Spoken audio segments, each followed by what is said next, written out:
Welcome to this week's Down Home with Tina episode. It is my Veterans Day special because Veterans Day is on November 11th every year. It is coming up on this Saturday. We'll talk a little more about that in just at the end of the show. But first, I would like to introduce who I have coming up. I have got a fella who is just been inducted this week into the Ohio Veterans Hall of Fame. So it's very exciting because he is local. And also I have a lady who spent 22 years in the U.S. Navy. She's going to share her story and some of those things about what she did. And then I'm going to share a little bit about Veterans Day and things that can maybe help those veterans who decide to go out and about and just, honor our veterans for a minute. It's Down Home with Tina. I'll be back in a minute.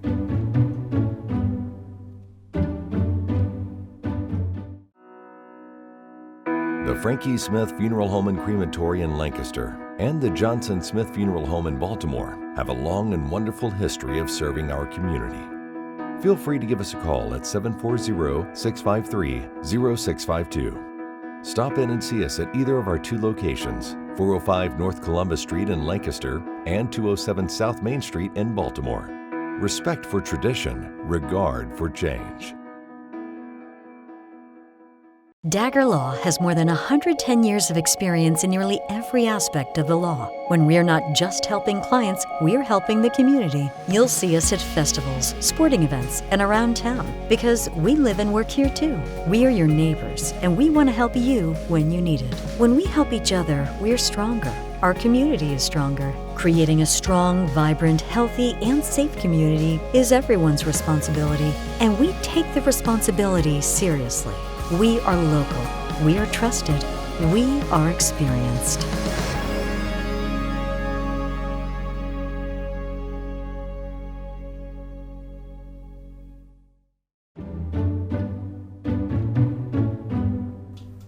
Welcome back to Down Home with Tina. I have got Mayor Scheffler with me. It is Veterans Day this week, so for those of you who may not know, he is a veteran. As a matter of fact, he is going to be inducted into the Ohio Veterans Hall of Fame this week. So I'm very excited because, did you have any idea that you were even nominated for something like that? I knew I was nominated, yes. Okay.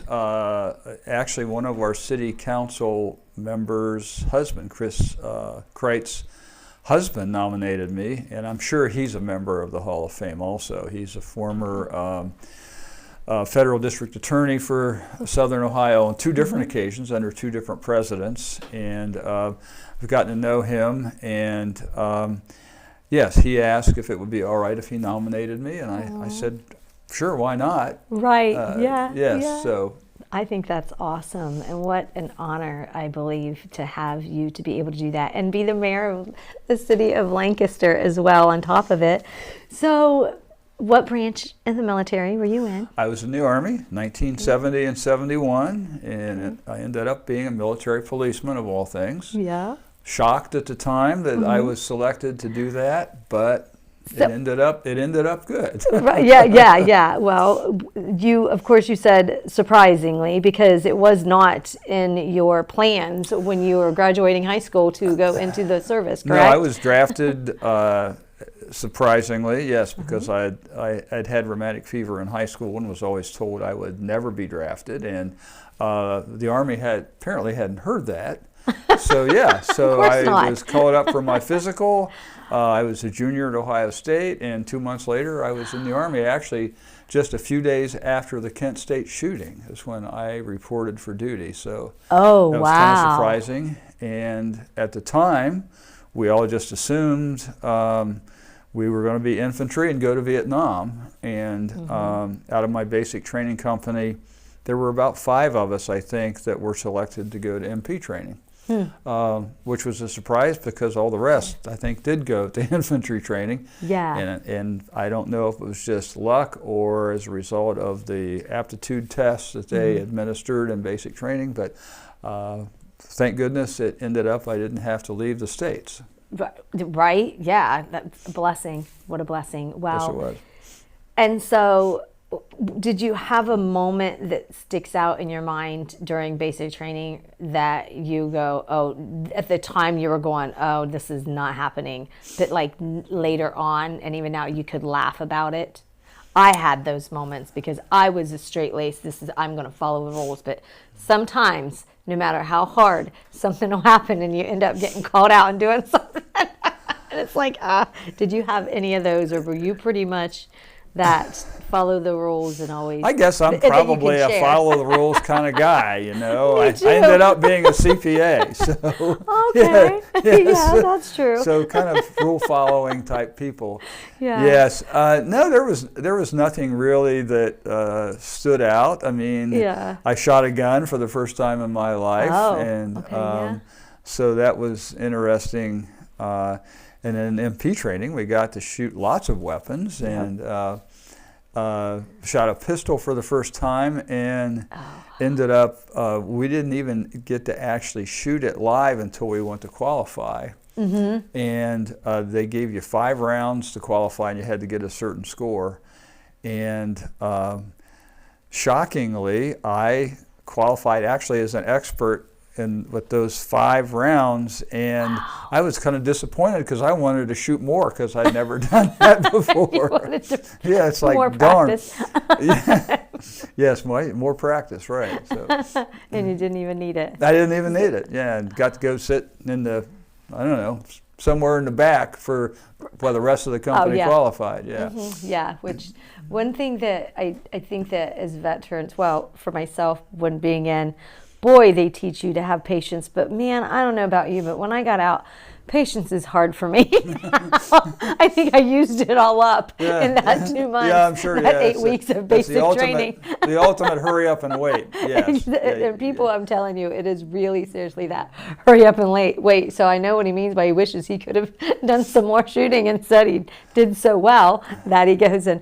Well, my situation, Mayor Scheffler, was that it was my battle buddy that let me down.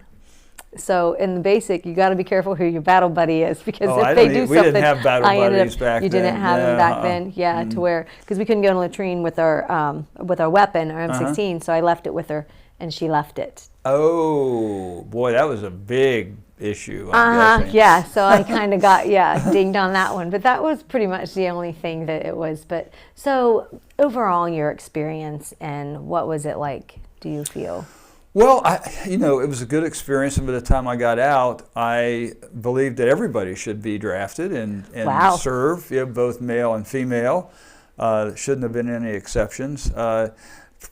Probably the one point during my service at Fort Polk, because then my wife and daughter got to go down once I got out of all that training, and we went to Fort Polk, Louisiana, which was a swamp with armadillos and alligators. But what was the one of the most, I guess, disappointing times in the whole service was when my 2 college roommates, as freshmen at Ohio State, graduated, and they kind of did a tour of the country. And they showed up and spent a couple of days with us, and they had graduated, and I was only like 4 quarters at the time away from graduating. Oh. And they had graduated and were ready to go out in the world, and here I was stuck in the Army and still had those 4 quarters to go. Do you feel that experience helped you to get ahead of them, although they were ahead of you in school, ahead of you in, I'm going to say this, experience of life? Oh yeah, certainly it was, I wouldn't trade it now for anything. I mean, it was an experience, and to understand the military and being of service, and going through that whole training and active duty thing. I think it was a valuable experience, and to go back then, I probably still wouldn't pick it. But now that after you got through it, it was a good experience, and I still think that it would be good for a lot of young people to experience that. I think it makes you grow up quicker, especially with you saying being drafted. Boy, that that turns your life, like Yes, it literally does. upside down, being, yes, a wife expecting, didn't and you expect have it, 4 right. quarters and you think you're going to graduate college and you can move on and do life. It does. It puts like a halt in everything. But that's good. I think that it makes you just see things. Probably the A little bigger shock differently. was when I came back and went back to school, and Mm-hmm. all the students were younger than me, and it was kind of like, That is a lot of patience. Speaking of patience, because of course I say it makes you grow up a little bit more, I feel, and then you go back to extra immaturity. I'm going back to for school some. with kids. You know, they were Yeah. like kids, and it's like, Yeah. and some of their attitudes, Oh. and it's like, oh my God, what? What- Really? Come on. Right, yeah. The sense of humor is not so funny right now with that, with Right. things like that happening like that. So tell me a little bit, how are things going these days? You're about to be all finished up. Oh yeah, I'm down to less yeah. than 60 days to go. Looking forward to heading to Florida. We have a condo in Florida, and while I've been able to go down there sporadically, Yes. Yeah. over the last couple of years while we've owned it. I'm looking forward to those 65-degree mornings in January, February, and March, and getting back to playing some golf and enjoying. I will do something. I'm not sure what, and it's not set yet. It doesn't have to be. It doesn't have I to be. can't. I'm not the personality type that can get up in the morning without a mission or a goal. I get you on that. Yep. And I've got a lot of experience and know-how and connections as a result of 40 years in business and 3 years at Destination Downtown Lancaster and 6 years as mayor that ought to be useful Absolutely. to somebody. Do you have that file maybe someday? File. I call it the maybe someday file that you're going to get into to get to do some of those things that you couldn't do before. I don't have any firm ideas. But over the last number of months, I've made it known to people that I will be available. I don't want to have to show up in an office. Right. Yes. But I, electronically with all the different virtual meeting applications now and email and telephone, you can work a lot from about anywhere. You sure can. Yep. Well, congratulations on that piece of ending as mayor of Lancaster, and then also becoming the Ohio Veterans Hall of Fame member. And I got a little gift in here for you as my veteran. And Ava Jewelers does great things, so we work together, and there is a certificate in there for Ava's, and just a couple other little treats that I hope you enjoy. Well, and just thank you for everything that you do. you. You've been such a treat. Hopefully you'll be back next summer, because we love to have you for our Friday night bandstands and things I'll like that. definitely be back, and I always enjoy coming on and talking to you. So I'm happy to come back and tell you what retirement's about. That would be fun. Thank you so much, Mayor Scheffler. Again, congratulations. Folks, don't go anywhere. I've got another veteran coming up next. It's Downhill with Tina.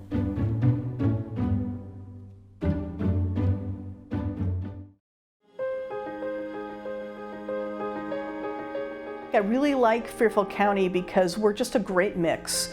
We're not so isolated that we don't have resources, but we're also small enough that it's a real community. And I will say that I don't think I've ever seen or worked in a place where so many partners in the community come together and are truly collaborative.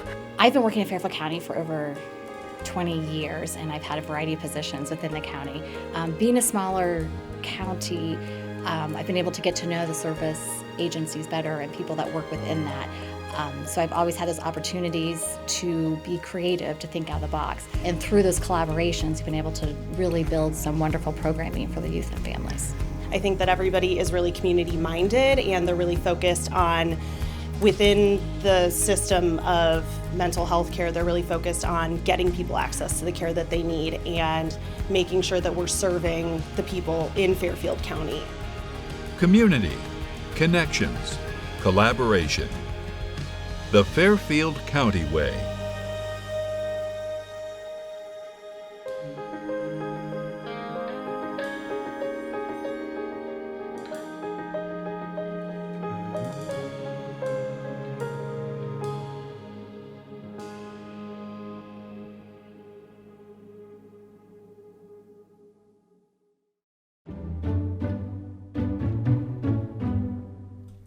It's Down Home with Tina, and it is my Veterans Day special. I have with me Jackie Hardman. She is a Navy veteran. We're going to find out a little bit about all of that. Also involved with Country Camo Veterans Alliance.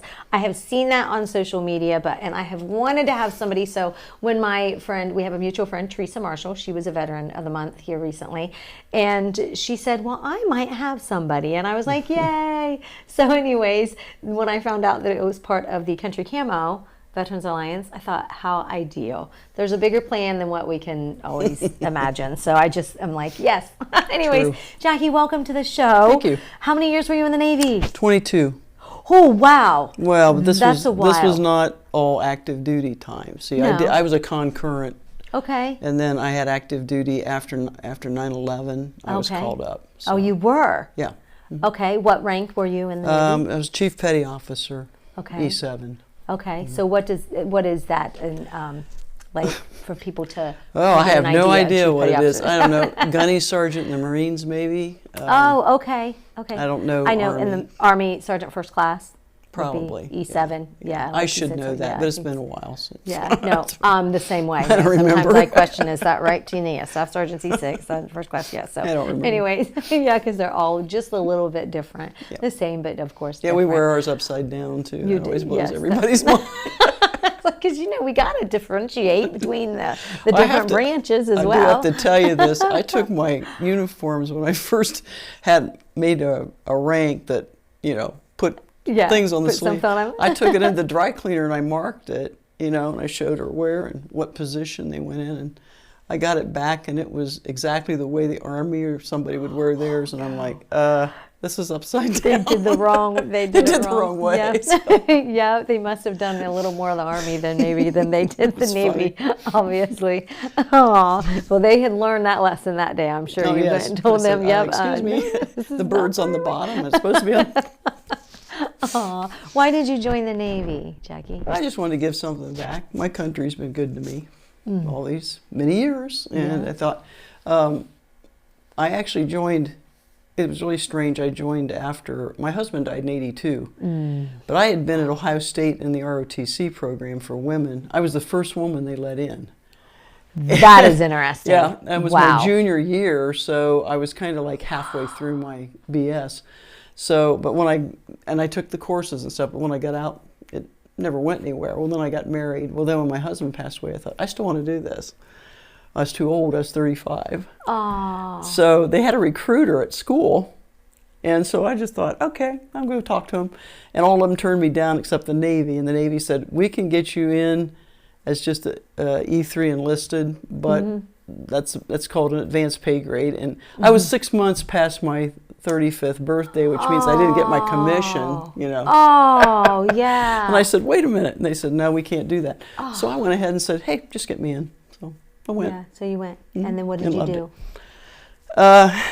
I was, we always call this an oxymoron. I was Associate of Naval Intelligence. Okay. And my gaining command was Suitland, Maryland, with the Office of Naval Intelligence. And then here locally, for a while we drilled up at Rickenbacker and then moved over to the Air Intelligence Center at Wright-Patt. So are you from Ohio? Mm-hmm. Oh, you Yes. are from Ohio. Yeah. Okay, so you just ended up back here doing that. Yeah. For you said how many 20 years the first 22. time and then the second time? Well, the was- 22 years was Oh. the 22 years was straight because I did it was all reserve, and then I got Okay. I got called up for Desert Storm, but the war was over before I even got. I mean, I was there, and they said, "Okay, Yeah. you can spend a couple of weeks and go home." So we did, and then after 9/11, I went for 6 or 7 months. I don't know. Really? Yeah, I was in D.C. then. Where are all of the different places that you visited, or do you have a favorite place that you'd like to share that you visited and experienced? I enjoyed San Diego. I was out Did you? there. Okay. And maybe not so much enjoy. I think it was just interesting. I went to San Angelo, Texas, which is almost into Mexico. I mean, they've got a base out there. It's a combination Air Force, Navy. Okay. It's actually a school that they put their crypto and their intelligence and their language people in. Oh, So I was down there, wow. and that was interesting because it was just desert and jackrabbits and stuff. Jackrabbits, far that was away just from it. the ocean. Yeah. But you wanted to come back to Ohio. Yeah, I like Ohio. Yeah. Yeah. So what do you do these days? Are you involved? You're involved with Country Camo Alliance? Yes, I am.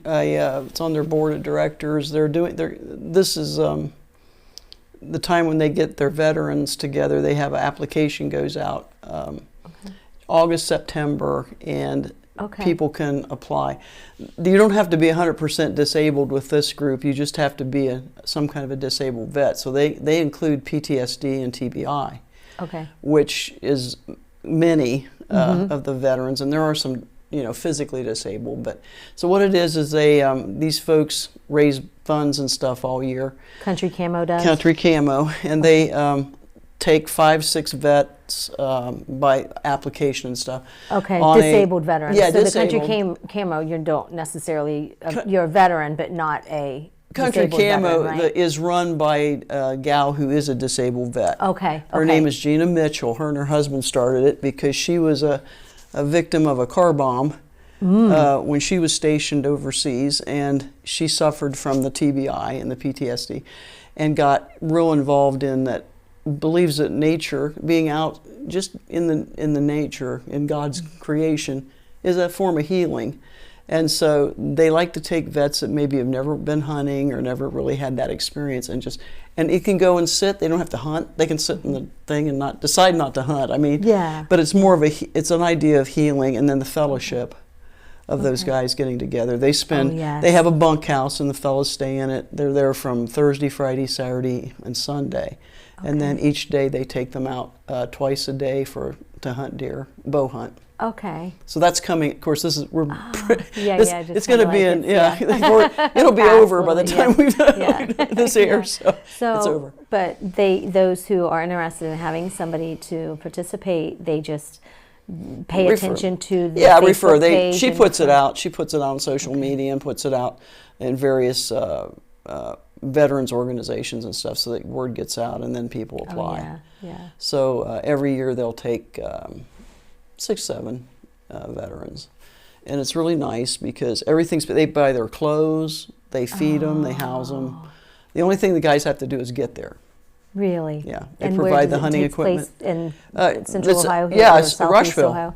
The organization is based out of Rushville. Oh, and then they hunt. They have places that people have agreed for the group to hunt, spread out around Perry County and Fairfield. Yeah. Oh, that is really awesome. So it's really nice. Do the same ones go, or they try to give different No, folks it's not the same ones. It's every year it's a different group of men. What about people who want to participate and be a volunteer and part of the Country Camo? They need them. And the other thing they do, they're trying to connect women and children with the out-of-doors. A lot of single moms. So they run a program called, there's Ladies' Day Out, which they do every June, and women come and they teach them all kinds of neat skills, like this year I was part of the group that volunteered with them, but I helped. I'm an NRA range officer, so I did the guns and taught the ladies how to shoot.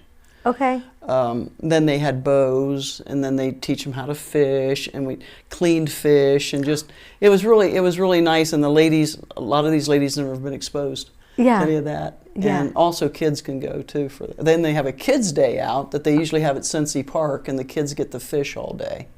And they teach them how to fish, and they all get fishing rods free. Nice. But all this stuff it's a 501. I mean, they're all, it's a charitable group. Yeah. So anybody who is interested in giving to it, participating in it, they just reach out, get online. They get online. She's on Facebook, and I think she has a web. It's Country Camo Outdoors. Okay, Country Camo Outdoors Veterans Alliance is what it's called. Okay. CCOVA. CCOVA. Okay. Yeah. I have to stop and think about it.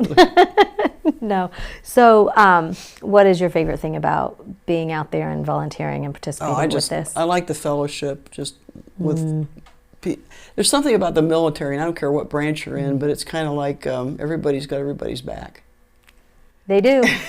They do. I mean, it's all like a family, and it doesn't matter what branch or anything. I mean, of course, there's a lot of fun rivalry and things like that, and kidding around. But when push comes to shove, it's a family, and people got your back. They'll be there for you. They'll be there when you need them. Absolutely. They really are. Yes, that's absolutely. like it is. It's that additional true. family. Yeah, extended family. Extended family, there you go. Yeah, That's extended great. family. Yes, So that's I have true. just a little gift in here, a few things, just because you're my veteran, one of my veterans for the month. And then Ava Jewelers and I work together, so there's a little certificate in there. They have just such cute, neat, unique stuff. So, and always Jelly Bellies, because I think everybody, if you can have Jelly Bellies, if Well, not, you can thank share you them. very So much, thank you so Tina. much, Jackie, I for taking the appreciate time it. for coming over and being Well, with me, thank you. and for, Thanks for of having course, me. being in the Navy and doing all that you've done. So Well, that's like an I incredible appreciate career. recognizing the veterans. Oh, absolutely. I think, maybe in this day and age, it's just not quite a They thing that need happens. it, and Yeah. they need it. Yeah. They should Yeah, have well, it. They should have it. I They should do it. have it, and a lot That's right. more than me, believe me. But I mean, that's why I was kind of reluctant. There's so many that have given so much, and Yep. I just don't know that it's appreciated as it should be for a lot agree. of them, especially the disabled ones that I've met. Yeah. So, For sure. folks, if you see a veteran, thank them. Thank them for just being here, period. So, don't go anywhere. We'll be right back. It's Down Here with Tina.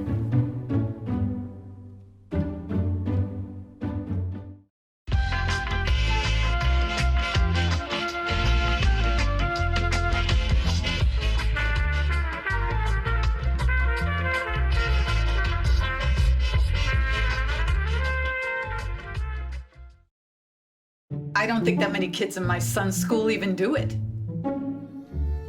He makes fun of his friend who vapes. He would never try it. She's into soccer. She's on the honor roll. She's just not the type.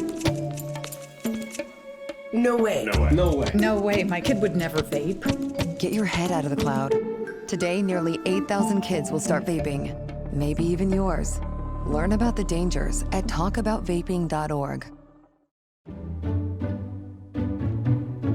Downhill with Tina is brought to you by these amazing sponsors. Downhill with Tina can be viewed in a few different ways and shared on social media, Facebook, Downhill with Tina, also YouTube, CLN, Your Hometown Connection, and then also on a cable, Spectrum 1021.